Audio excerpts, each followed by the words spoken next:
लयनं स्थितं नरतनं देवीं सरस्वती वाचा तत्जय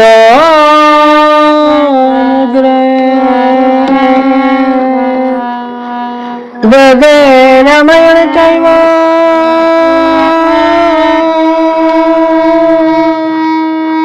पुराणे भारते तथा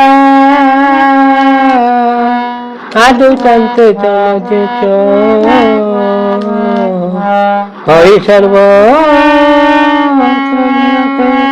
नमामि राम रघुवंशमुख्यं नमामि रामं सुरकल्पमुख्यं नमामि रामं कमायतख्यं नमामि रामं रघुनन्दनाख्यं श्रीराम जय राम जय जय राम जय रघुनन्दन जय राम।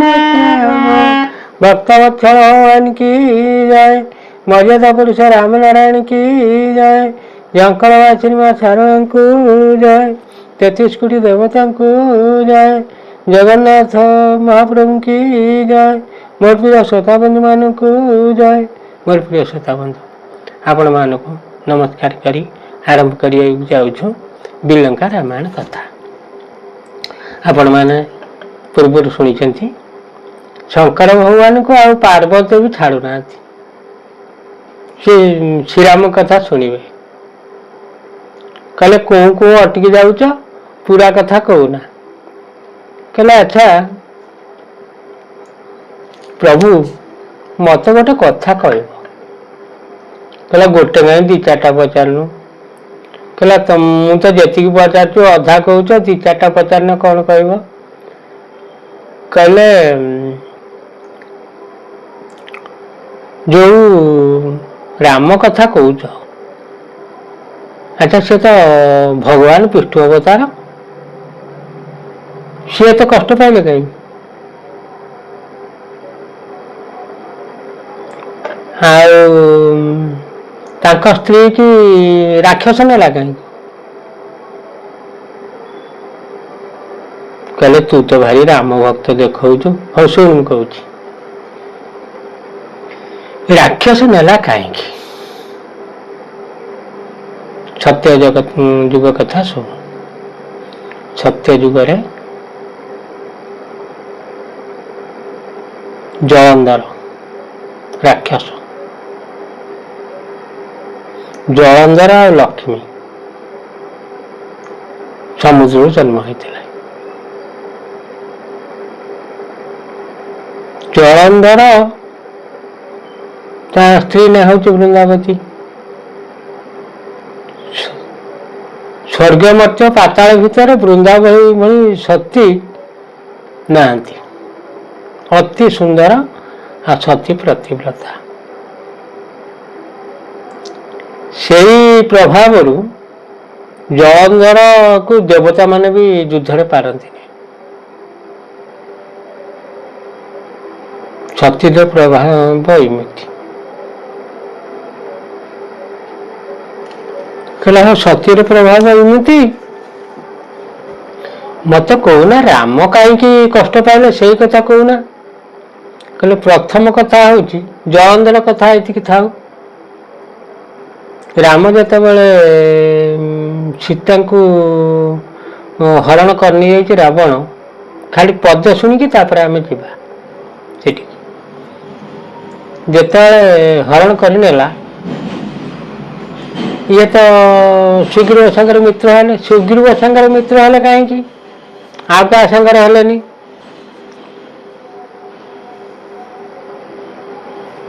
आपण मैंने श्रोता बंधु ये एकादश पढ़ी जानी बोले सुग्रीव राम क्लेश भाषा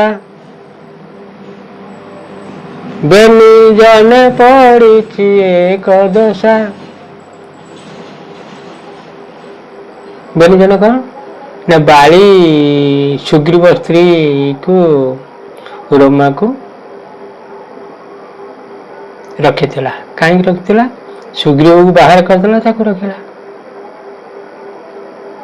ଆଉ ଯଦି ରଖିଲା କିନ୍ତୁ ରାମଙ୍କ ସ୍ତ୍ରୀ ସୀତାଙ୍କୁ ରାବଣ ହରଣ କରି ନେଇଥିଲା। ଏକାଦଶା ସେଇଥିରେ ହେଇଗଲା। ଅଗ୍ନି ଜାଳିକି ସେ ମିତ୍ର ହେଲେ। ଖୋଜିବାରେ ସୁଗ୍ରୀବ ସାହାଯ୍ୟ କଲା। ବାଳିକି ମାରିଲେ ମର୍ଯ୍ୟାଦା ପୁରୁଷ ରାମ, ଲୁଚିକି ମାରିଲେ। ସମ୍ମୁଖ ଯୁଦ୍ଧରୁ ବି ମାରି ପାରିଲେନି। କାହିଁକିନା ବାଳି ମହାବୀର ଆପଣ ରାବଣକୁ କାଖରେ ଜାକିକି 4 ସମୁଦ୍ର ବୁଲିକି ଯାଇ ଘରେ ପହଞ୍ଚିଲା। ତା ପୁଅ ତା ସାଙ୍ଗରେ ଖେଳିଲା। ମନେ ପଡ଼ିଲା ସେଇଠି। ରାବଣ ଯେତେବେଳେ ତାକୁ ଯୁଦ୍ଧରେ ଆଉ ଯୁଦ୍ଧ କରିବ କ'ଣ? ଯୁଦ୍ଧ କରିବା ପାଇଁ ଯାଇଥିଲା, ଦଶା ଆୟା ଭୋଗିଲା। ସେଠୁ ତା ସାଙ୍ଗରେ ମିତ୍ରତା କରିକି ବନ୍ଧୁବାନ୍ଧବ କରିକି ରହିଲା। ସିଏ କଥା ଗଲା। ଯେତେବେଳେ ତାରା ଶୁଣିଲା ବାଳିକି ରାମ ମାରିଦେଲେ, ଆସିକି ପହଞ୍ଚିଗଲା। ତାରା କହିଲା ମୁଁ ତ ନିର୍ଦ୍ଦୋଷ, ମୋ ସ୍ୱାମୀ ନିର୍ଦ୍ଦୋଷ, ତମେ ମାଇଲ କାହିଁକି? କହିଲେ ମୋର ମିତ୍ର ହେଲା ବୋଲି ତମେ ଅପକର୍ମ କରିବ? ମୁଁ ତମକୁ ଅଭିଶାପ ଦେଲି, ମୋ ସ୍ୱାମୀକି ନେଇଗଲ, ମୁଁ ଏକାକି ଜୀବନ ଯାପନ କରିବି, ତମ ସ୍ତ୍ରୀ କି ରାକ୍ଷସ ନେଇଯିବ, ତୁମେ ଏକାକି ଜୀବନ ଯାପନ କରିବ। ଦେଇଦେଲା। ମର୍ଯ୍ୟାଦା ପୁରୁଷ ରାମ ବୁଝେଇଲେ। କହିଲେ ଆରେ ସିଏ କ'ଣ ଚିରକାଳ ବଞ୍ଚିଥାନ୍ତା କି? ଯୋଉଦିନ ହେଲେ ମରିଥାନ୍ତା। ଆଜି ବି ତାର ସମୟ ଶେଷ ହେଲା, ମରିଲା। ସମୟ ଶେଷ ନହେଲେ କ'ଣ କେହି ମରିପାରେ କି? ତମେ ମତେ ଅଭିଶାପ ଦେଲ କାହିଁକି? ସେ ତ ବୈକୁଣ୍ଠପୁରକୁ ଯିବ। ସାଙ୍ଗେ ସାଙ୍ଗେ କଥା କହୁ କହୁ ଦେବଯାନ ଆସିଲା ସ୍ୱର୍ଗରୁ। ବାଳି ଦେବଯାନରେ ବସିକି ବୈକୁଣ୍ଠକୁ ଗଲା। ଏ ଦେଖିଲ ତାରା? ତୁମେ କହିଲ ମତେ ବୈଧବ ଯନ୍ତ୍ରଣା ଦେଲ କାହିଁକି? ଏଇଆ ତ କଥା। ମର୍ଯ୍ୟାଦା ପୁରୁଷ ରାମ କହିଲେ ବୈଧବ ଯନ୍ତ୍ରଣା ତ ନୁହେଁ, ତମେ ତ ମହାସତୀ ହେଇଥିଲ, ବର୍ତ୍ତମାନ ମହାସତୀ ହବ। ବିଧବା ତମ ହବନି। କେମିତି ବିଧବା ହେମିନି? ତମ ଦିଅର ରାଜା ହବ ସୁଗ୍ରୀବ, ତୁମେ ତାର ପାଟରାଣୀ ହବ। କିଛି ଆଉ ଖୋଲିବା ଦରକାର ନାହିଁ। ଆଉ ତମ ପୁତ୍ର ଅଙ୍ଗଦ ସେ ଯୁବରାଜ ହବ। ତମର ତ ଏଥିରେ କିଛି କ୍ଷତି ହେଲାନି, ତମେ ଅଭିଶାପ ଦେଲ କାହିଁକି? ସର୍ପ ଦଂଶନ କଲେ ଯେମିତି ବିଷ ଶୋଷି ନିଏ, ତମେ ଫେରେଇ ନିଅ।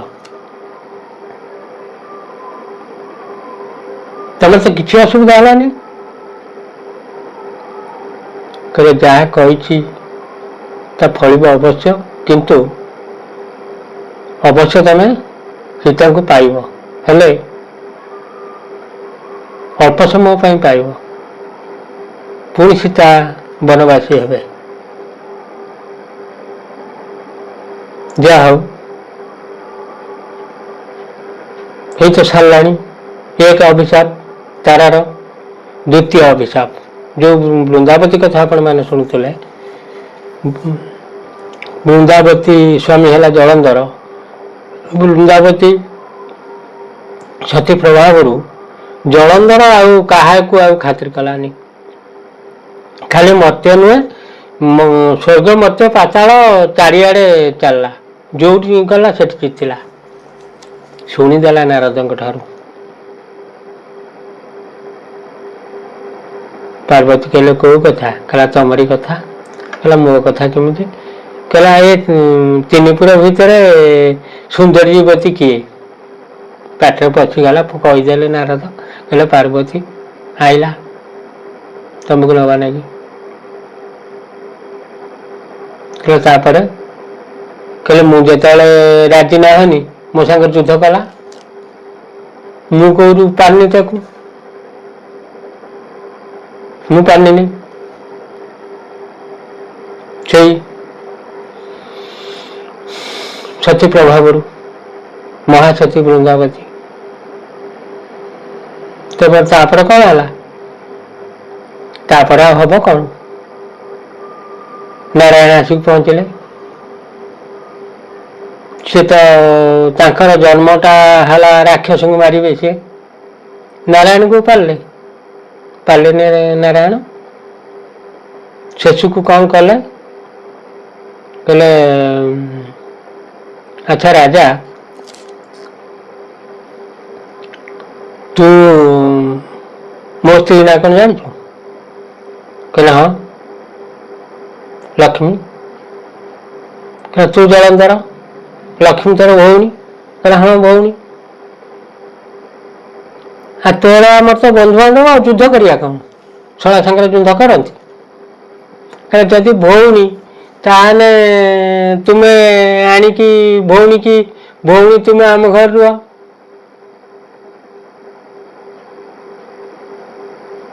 ନାରାୟଣ ଲକ୍ଷ୍ମୀକି ନେଇକି ଧରିକି ରହିଲେ। ଅତି ସୁନ୍ଦର ଦେଖିବାକୁ ଲକ୍ଷ୍ମୀ। ଇଏ ଜଳନ୍ଧର ଯାଇଛି ଯୁଦ୍ଧ କରିବାକୁ ଦେବଦେବ ମହାଦେବ ଶଙ୍କର ଭଗବାନଙ୍କ ସହିତ। ସେ କଥା ବୃନ୍ଦାବତୀ ଜାଣିଛି। ଇଏ ତ ନାରାୟଣ ତ ଫେଲ କରିକି ଆଇଲେ। ଲକ୍ଷ୍ମୀ ସାଙ୍ଗରେ ଧରିକି ଆସିକି ଜଳନ୍ଧର ଘରେ ରହିଲେ, ଅସୁର ରାକ୍ଷସ ଘରେ। ଦେଖିଲେ ଯେତେବେଳେ ନାରାୟଣ ଆଉ ତ ପାରିଲେନି, ଆସିଛନ୍ତି, ମାୟା କରି ଗଲେ।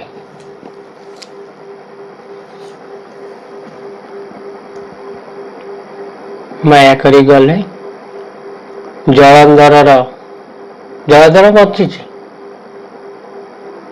ଦେବଦେବ ମହାଦେବ ସାଙ୍ଗରେ ଯୁଦ୍ଧ କରୁଛନ୍ତି। ଇଏ କଥା ବୃନ୍ଦାବତୀ ଜାଣିଛନ୍ତି।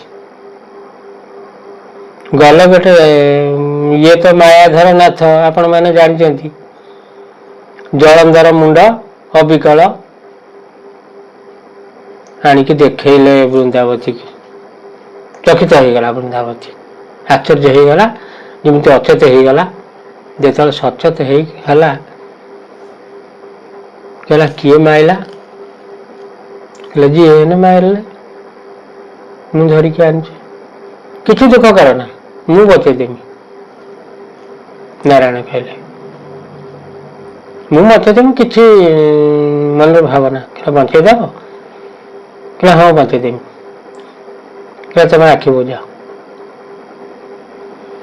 ବୃନ୍ଦାବତୀ ଦେଖିଲେ ଯେତେବେଳେ ମୋ ସ୍ୱାମୀକୁ ବଞ୍ଚେଇଦେବେ, ଆଖି ବୁଝିବାର ଅସୁବିଧା କ'ଣ ଅଛି? ବୃନ୍ଦାବତୀ ଆଖି ବୁଝିଲେ, କହିଲେ ଯେତେବେଳେ କହିବି ଖୋଲିବ।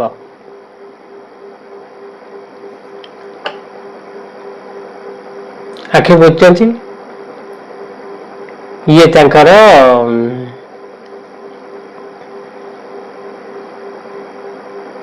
ହେଇଗଲେ ନିଜେ ଜଳନ୍ଧର ରୂପ ହେଇଗଲେ, ରାକ୍ଷସ ରୂପ ଅବିକଳ। ମୁଣ୍ଡଟାକୁ ମାୟା କରିଥିଲେ, ମୁଣ୍ଡ ତାର କୁଆଡ଼େ ଗଲା। ଜଳନ୍ଧର କୋଳି ଧରିଲେ। ସିଏ ତ ବଳେ ବୃନ୍ଦାବତୀ କୋଳ କଲେ ଯେ ଆଉ ଏତେ କ'ଣ ଝାଳ ବୋହି ଯାଉଛି। କହିଲା ଆଉ ଶିବ ସାଙ୍ଗରେ ଯୁଦ୍ଧ କରୁଛୁନି। କହିଲା ଆଉ ତମେ ତ ଯାହା ହଉ ମତେ ତ ନାରାୟଣ ବଞ୍ଚେଇ ଦେଲେ, ଆଉ ତମେ ପାର୍ବତୀଙ୍କ କଥା ଭୁଲିଯା। ଆଉ କ'ଣ, ଆଉ କାହିଁକି ଯୁଦ୍ଧ କରିବ? କହିଲା ହଁ ସେଇଆ କରିବା। ଆଉ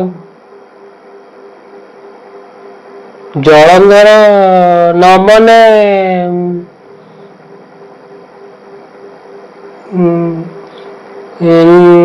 ଇଏ ତ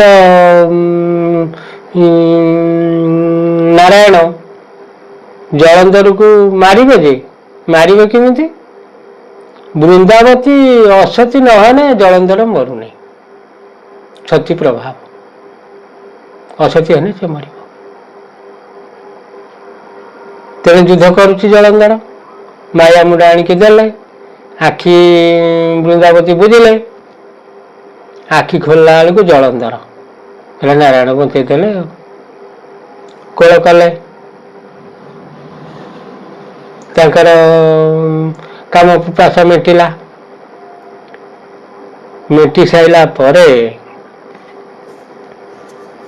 आ कौन सब बेले जलंधर रूप तेणे तेणे जलंधर मर सारा कहले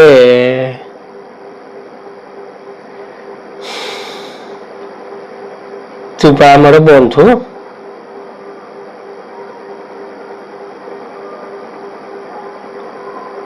जलंधर तो लक्ष्मीर भाई तू एते कपट करिकी राक्षस होइकी मते रमण कलु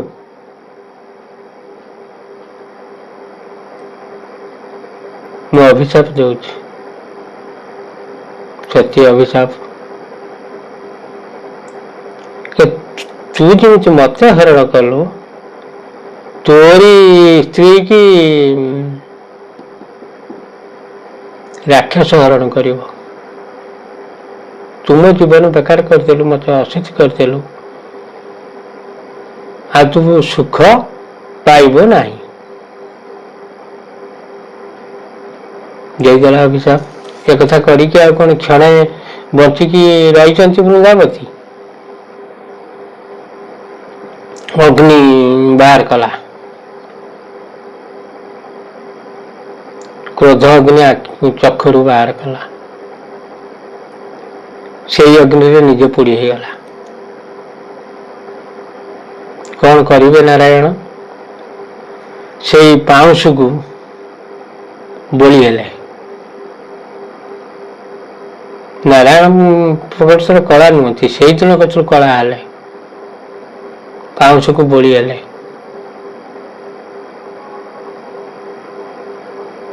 आ मुंडे थोइले वृंदावती की आपण मैंने देखि वृंदावती सब बेले नारायण को मुंड उपरे से रावण सीता को चोरी करथिला आ से वृंदावती से पांच बोली हबारू आपण जी नारायण कृष्ण भगवान से कला कला कृष्ण कमल आखि जगन्नाथ भी बर्तमान जगन्नाथ महाप्रभु भी कला यही हिसाब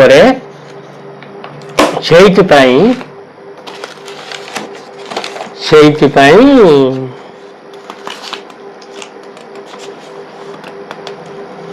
जोगी माइले जोगी के शंकर भगवान जोगी पार्वती पचारे अच्छा तुमको जोगी कहीं कहते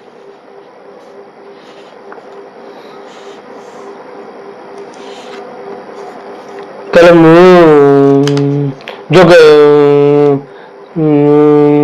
जोगी डमरू ये त्रिशूल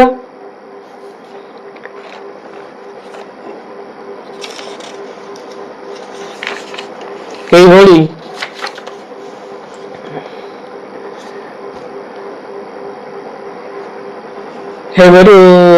आप कौन करेंगे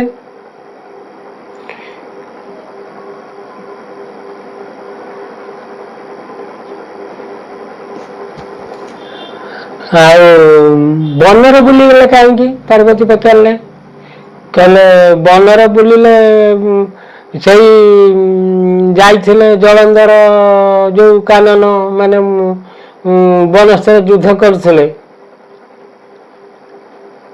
तापर नहीं कि देखले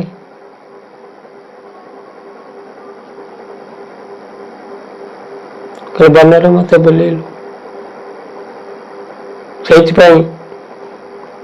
से निबिड़ कानन तो कष्ट पाइब से निबिड़ कानन सीता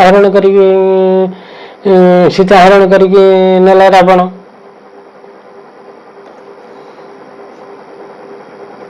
आ तू से लोक लज्जा पाइब मत जमी लोक लज्जा देलु असती कलु तू से लोक लज्जा पाइब ଏଥିରୁ ତୋର ଆଉ ତ୍ରାହି ନାହିଁ। ଆଉ ତୁଳସୀ ରୂପରେ ତାଙ୍କର ତ ସବୁବେଳେ ତୁଳସୀ ଆଉ।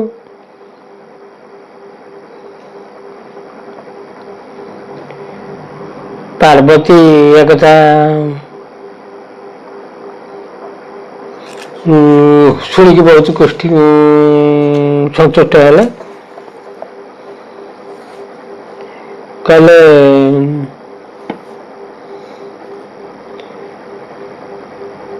ସତୀ କନ୍ୟା ସବୁଠାରୁ ବଡ଼।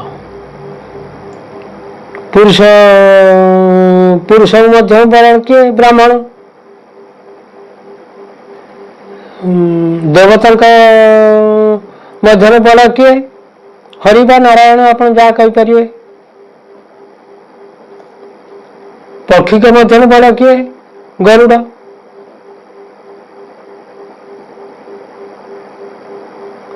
ଭକ୍ତ ମଧ୍ୟରେ ବଡ଼ କିଏ? ପ୍ରହ୍ଲାଦ। ରାକ୍ଷସ ହଉ ବଡ଼, କିନ୍ତୁ ବଡ଼।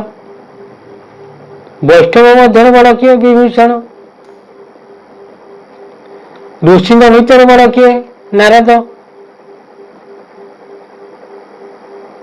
ମନ୍ତ୍ରୀଙ୍କ ଭିତରେ ବଡ଼ କିଏ? ପ୍ରଣବ। ଆଉ ଯୋଗୀଙ୍କ ଭିତରେ ତ ମୁଁ ବଡ଼ ଆଉ।